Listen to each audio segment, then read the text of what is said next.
cidenw ka kɛwalew.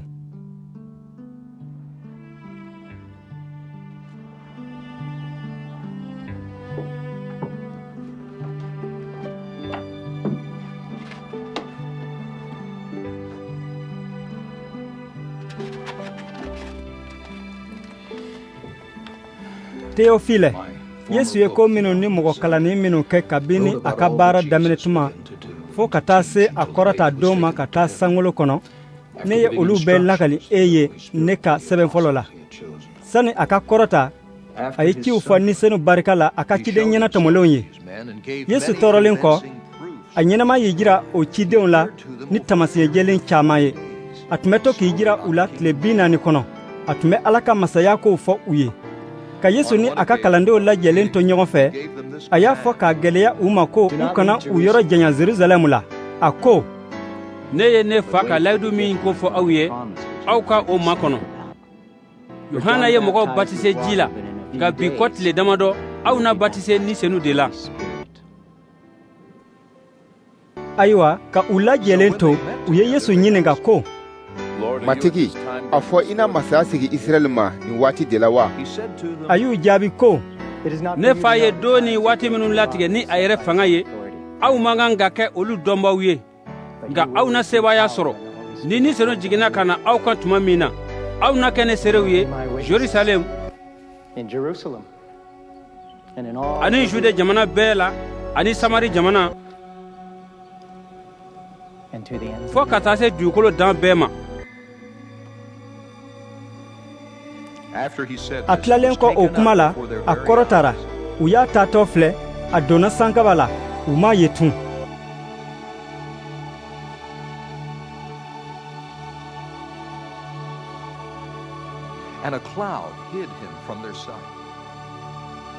Ka cidenw ɲɛw jɔlen to sanfɛ, k'a taatɔ filɛ, cɛ finijɛtigi 2 y'u jɔ u kɛrɛfɛ. O cɛw ko, Galilekaw, mun y'a to aw jɔlen bɛ yan ka sankolo filɛ? Ni Yesu min kɔrɔtara ka bɔ aw cɛma ka taa sankolo kɔnɔ, ale yɛrɛ bɛna ten, i ko aw y'a taatɔ ye sankolo kɔnɔ cogo min na. O kɔ, cidenw kɔseginna ka taa Jerusalem ka bɔ Olivier kulu kan. O ni Jerusalem cɛ ma jan, kilomɛtɛrɛ 1 ɲɔgɔn don. U donnen dugu kɔnɔ, u yɛlɛnna ka don sangaso kɔnɔ. U tun delila ka jigin yɔrɔ min na. Ninnu tun don Pierre ni Yohana, Yakuba ni Andre, Philippe ni Thomas, Barthélemy ni Matthieu, Alife denkɛ Yakuba ani Simon Zelote, ani Yakuba denkɛ Jude. Olu bɛɛ tora Ala deli la ni miirili kelen ye. Muso dɔw ani Yesu ba Mariyama ani Yesu balimakɛw fana tun bɛ u fɛ yen.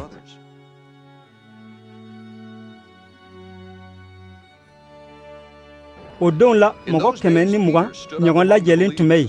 Pierre wulila k'i jɔ o balimaw cɛma, a ko, Balimaw, ni sunu ye min fɔ kitabu la ka kɔrɔ, Dawuda da la Yesu minɛbaw ɲɛminɛba Juda ko la, wajibi tun do o kuma ka dafa. Ale tun jatera an dɔ ye, a tun ye ninyɔrɔ sɔrɔ nin baara la. Ayiwa, ni cɛ ye foro dɔ san ni a ka kojugu sara ye, o kɔ a binna a kun kan. A kɔnɔ farala ka a nugu yɛrɛkɛ. Judas bought a field.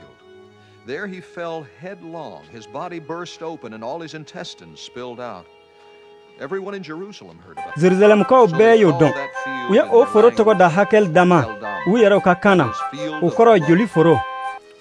Said Peter, A sɛbɛnnen bɛ Nzaburu kitabu la ko a ka so ka kɛ tomo ye, mɔgɔ si kana sigi a kɔnɔ tun. Ani mɔgɔ wɛrɛ ka a nɔ ta baara la.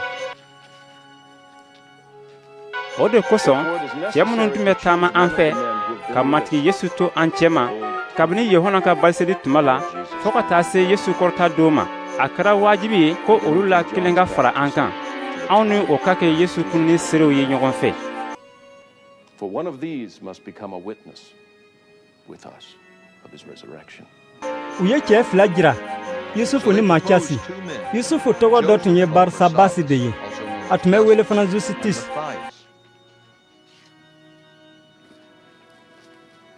O kɔ, u ye Ala deli ko, Matigi, mɔgɔw bɛ dusukun dɔnba, I ye min ɲɛnatuma ni mɔgɔ 2 la, I ka o jira, walasa o ka don nin baara ani nin cidenya la Juda nɔ na.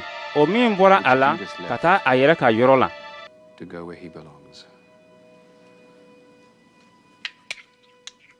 u ye kalaw da Matiasi ka kala tara o farala ciden 11 kan.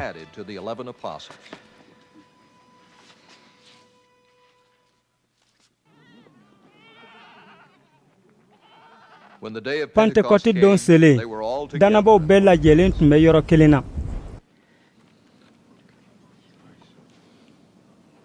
o yɔrɔnin kelen mankan dɔ bɔra sankolo la i ko fiɲɛba mankan. u sigilen tun bɛ so min kɔnɔ a ye o bɛɛ fa.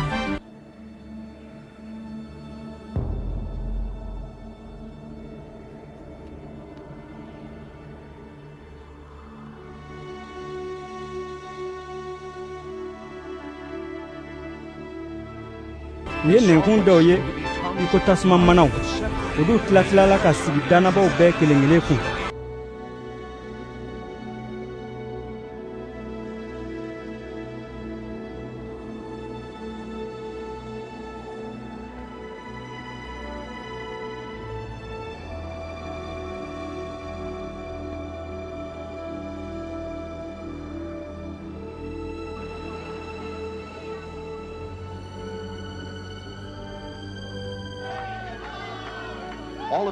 u bɛɛ fara nisenu la u ye kan wɛrɛw fɔli daminɛ i ko nisenu y'a bila u da la cogo min na. yahutu alaɲɛsiranba dɔw sigilen tun bɛ Jerusalem. u nana ka bɔ sankolo jukɔrɔ siyaw bɛɛ cɛma. o mankanba bɔra tuma min na jama lajɛra. u hakili ɲamina ka tuguni u bɛɛ kelen kelen ye u yɛrɛw ka kan mɛn danabaw da la. u kabakoyalen fo ka u kɔnɔna fili. u y'a fɔ ɲɔgɔn ye ko ni mɔgɔ minnu bɛ kuma olu bɛ tɛ galilekaw ye wa? an bɛɛ kelen kelen dun bɛ an yɛrɛ baraka mɛn ninnu da la cogo di? partikaw ni medikaw ni elamukaw ani minnu bɔra mesopotami ni jude ni kapados ni pɔn ani azi jamanaw la. Residents of Mesopotamia, Judea and Cappadocia, Pontus and Asia, ni Frisi ni Pamfili ni Misra jamanaw ani Libi jamanaw min bɛ siren da fɛ ani yɔrɔ min sigin fɛw, yahutu ani minnu donna yahutuya la, kɛrɛtikaw ani arabu, an bɛɛ bɛ ala ka kobaw fɔtɔw mɛn u fɛ anw yɛrɛw ka kan na. u kabakoyalen hakili ɲaminen tora ka ɲɔgɔn ɲininka ko nin kɔrɔ ye mun ye? nka dɔw ye yɛlɛ bɔ danabaw ma ko u falen bɛ divin duman la. o tuma la Piyɛrɛ ni a tɔ 11 y'u jɔ. Piyɛrɛ y'a kan bonya k'a fɔ jama ye ko aw yahutu ani minnu bɛɛ sigilen bɛ Jerusalem, a ye aw tulo majɔ ni ka kuma la ka a dɔn ko ni jɛw ma fa duwɛ na i ko aw bɛ miiri cogo min na. kamasɔrɔ tile ma gan fɔlɔ, nka kira Joɛli tun kumana ko min na nin don.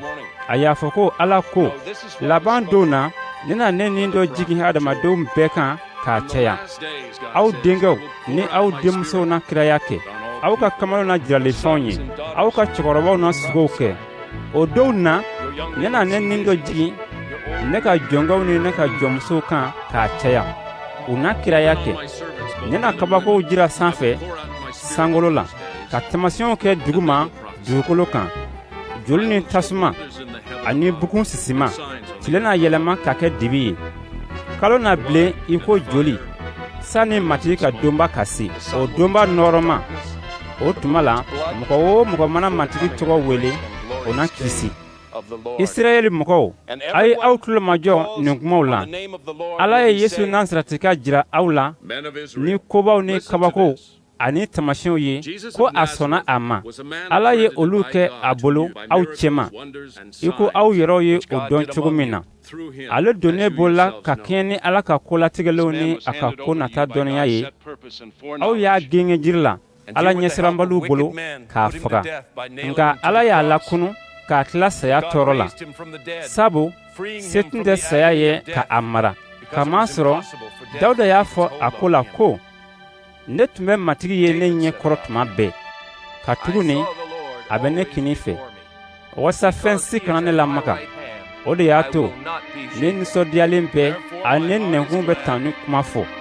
hali ne ye farisogo ye ne jigi sigilen na to, ka tuguni e ala tɛna ne ni to hadɛsi kɔnɔ i tɛna sɔn i ka senuman ka toli i ye ɲɛnamaya siraw jira ne la i na ne fa ɲagali la i ɲɛ kɔrɔ n balimaw ne b'a fɔ aw ye k'a jɛya an bɛnba dawuda ko la ko a sara a su donna a kaburu bɛ an jɛma hali bi dawuda tun ye kira ye a y'a dɔn ko ala y'i kali a ye ko a na ale bɔnsɔn dɔ sigi a ka masasigilan kan o de kosɔn dawuda kumana kirisa kunni ko la kamasɔrɔ a ye o ye sani a ka kɛ ko a ni tɛna to hadɛsi kɔnɔ ko a farisogo tɛna toli nin yesu kɔni ala y'a lakunu an bɛɛ ye o serew ye o de y'a to a kɔrɔtalen kɔ ka taa ala kini fɛ a ye nisɔni sɔrɔ ka kɛɲɛ ni a fa ka layidu talen ye a ye aw bɛ min ye k'a mɛn o don a ye o jigin an kan k'a cɛya dawuda yɛrɛ ma yɛlɛn ka taa sankolo kɔnɔ nga a y'a fɔ ko matigi y'a fɔ ne matigi ye ko i sigi ne kini fɛ fɔ ne ka i jugu kɛ i senkɔrɔdalan ye o de y'a to israɛl bɛɛ k'a dɔn k'a jɛya ko aw ye nin yesu min genge jiri la ala ye o kɛ matigi ni kirista ye Be assured of this. God has made this Jesus, whom you crucified, both Lord and Christ. o kuma mɛnnen kɔ u fɛ u dusuw lamagara u y'a fɔ piyɛrɛ ni ciden tɔw ye ko an balimaw an ka kan ka mun kɛ piyɛrɛ y'a fɔ u ye ko a ye nimisa aw ka jurumuw la aw bɛɛ kelen kelen ka batise yesu kirista tɔgɔ la walisa aw ka jurumuw yaafa sɔrɔ ala na ni senu di aw ma And you will receive the gift of the Holy Spirit. The promise is for you and your children. ka tuguni o layidu tara aw ni aw bɔnsɔn ye ani minnu bɛɛ bɛ yɔrɔ jan matigi an ka ala na minnu bɛɛ wele ka na a yɛrɛ ma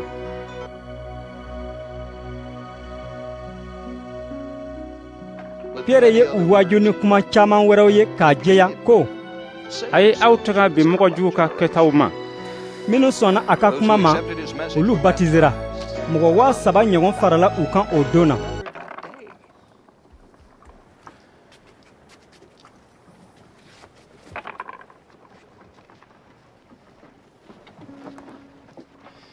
They devoted themselves to the apostles' teaching. u tora cidenw ka kalan ni u ka balimaya jɛɲɔgɔnya ni buru karikarili ani aladelili la Everyone was filled mɔgɔw bɛɛ tun bɛ siran kabakow ni taamasiyɛnw caaman tun bɛ kɛ cidenw bolo miraculous signs were done by the apostles. minnu ye dannaya kɛ olu bɛɛ tun bɛ ɲɔgɔn fɛ ka u ka fɛnw bɛɛ kɛ u foroba ye u tun bɛ u ka dugukolow ni u bolofɛnw feere ka o wari tila u cɛ ka kɛɲɛ ni u bɛɛ kelen kelen mago ye u tun bɛ to ka taa alabatosoba kɔnɔ don o don ni miirili kelen ye ka buru karikari ka dumuni kɛ ɲɔgɔn fɛ u ka sow kɔnɔ ni ɲagali ni dusujɛlenw ye ka to ka ala tanu u ko jɛra mɔgɔw bɛɛ ye minnu tun bɛ kisi matigi ye olu fara u kan don o don Daily, those who were being saved.